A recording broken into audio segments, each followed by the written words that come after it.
कोसी स्नातक निर्वाचन क्षेत्र के चुनाव को लेकर राजनीतिक गतिविधियां तेज हो गई हैं। संभावित प्रत्याशी पूर्व बीडीओ मनोज कुमार सिंघल लगातार क्षेत्र का दौरा कर स्नातक मतदाताओं से संपर्क साध रहे हैं। इस निर्वाचन से संबंधित कई सवाल हैं, जैसे क्या है कोसी स्नातक निर्वाचन क्षेत्र, कैसे जुड़ता है वोटर लिस्ट में नाम, कब कराया जा सकता है नाम दर्ज, हम किसी को मतदान क्यों करेंगे, कोसी स्नातक क्षेत्र में कितने जिले आते हैं। इन सभी सवालों के जवाब जानते हैं पूर्व बीडीओ मनोज कुमार सिंह से। कोसी स्नातक क्षेत्र बहुत ही महत्वपूर्ण है और ख़ास करके नवयुवकों और जो सीमांचल का इलाका है इसके लिए भी बहुत महत्वपूर्ण है, मगर इसका प्रतिनिधित्व सही ढंग से नहीं हो रहा है।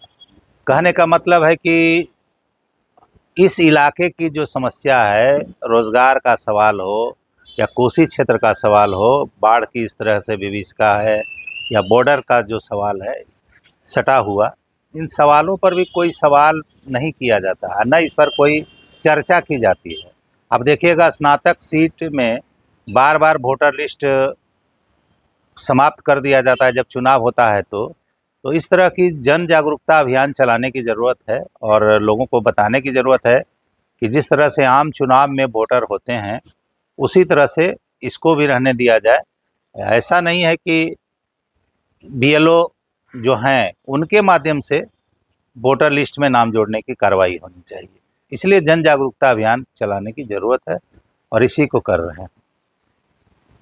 ये तो सरासर गलत है। अब आप ही सोचिए कि जो ग्रेजुएट हैं वो क्या अगले साल नॉन ग्रेजुएट हो जाएंगे। जिस तरह से आम चुनाव में वोटर लिस्ट लाइफ टाइम तक किसी व्यक्ति के लिए होता है, उसी तरह से इसमें भी होना चाहिए, ताकि लोग के मन में जो है उत्सुकता बनी रही कि चुनाव होने वाला है और उसमें वो लोग इंटरेस्ट लेकर के वोटर जो है वोट करें। ऐसा नहीं हो रहा है, तो इसके लिए सबसे ज़्यादा ज़रूरी है कि पढ़े लिखे जो लोग हैं उनको आगे आने की ज़रूरत है और लोगों को बताने की ज़रूरत है। तो चुनाव प्रक्रिया को अगर सही मामले में समझा जाए तो ये निष्पक्ष चुनाव नहीं है। इसमें सिर्फ जो उम्मीदवार होने वाले होते हैं वे अपने समर्थकों का नाम वोटर लिस्ट में डलवाते हैं, बाकी लोगों को छोड़ देते हैं। इसीलिए तो बीएलओ के माध्यम से अगर हो, हर बूथ पर बीएलओ प्रतिनियुक्त हैं, उनके द्वारा टोटल जो स्नातक पास हैं उनको चिन्हित करके उनका नाम वोटर लिस्ट में डाला जाना चाहिए। अभी बिहार में जो कोसी स्नातक का चुनाव होने वाला है उसमें मात्र 1,33,000 ही वोटर हैं, जबकि इतना तो हम समझते हैं एक जिला में ग्रेजुएट होंगे। अगर 14 जिले की बात की जाए तो बहुत कम संख्या है, और उसके बाद वोट देने के लिए भी बहुत कम लोग जा पाते हैं, क्योंकि क्षेत्र काफ़ी लंबा है, ब्लॉक में बूथ होता है और ब्लॉक से एक ब्लॉक से लोगों 5 किलोमीटर 6 किलोमीटर की दूरी होती है। वैसे में वोटर स्वतंत्र रूप से नहीं जा पाते हैं। जो उम्मीदवार के जो उनके समर्थक होते हैं वही उठा के ले जाते हैं वोट करने के लिए, बाकी अपने मन से बहुत कम वोटर जाते हैं। ये टेक्निकल बहुत गलत है। चुनाव आयोग को इस पर ध्यान देने की आवश्यकता है। अक्सर लोगों के मन में ये विचार रहता है तो आखिर हम किसी भी प्रतिनिधि को चुनेंगे, आखिर हम क्यों चुनेंगे? यदि लोग चुनेंगे तो क्या उसमें उम्मीद देखी जा सकती है?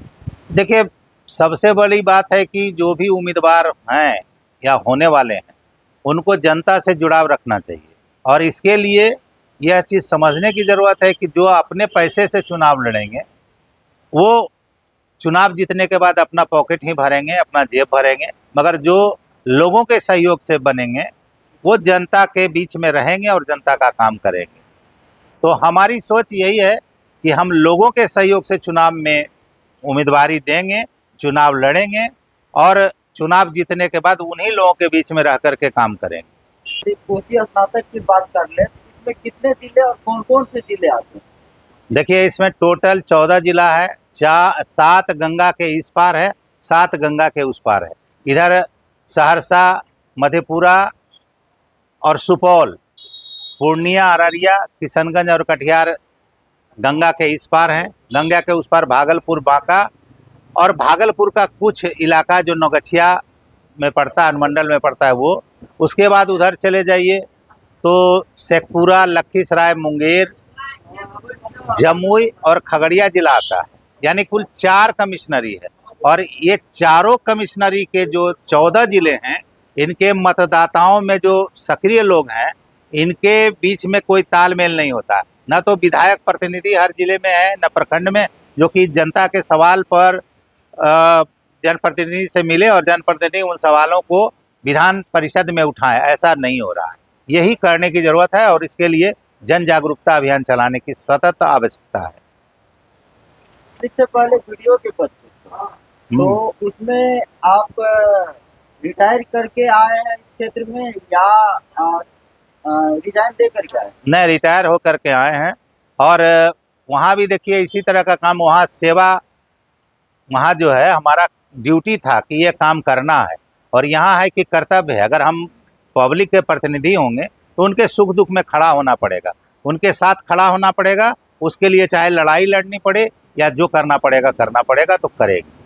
क्या नाम हुआ सर? मेरा नाम मनोज कुमार सिंह है और धन्यवाद आपके चैनल के माध्यम से तमाम श्रोताओं और आपको करते हैं जिनके द्वारा ये बात रखी गई, और ये बहुत बेसिक चीज़ है जिससे संबंधित आपने सवाल किया है। आपका बहुत बहुत धन्यवाद।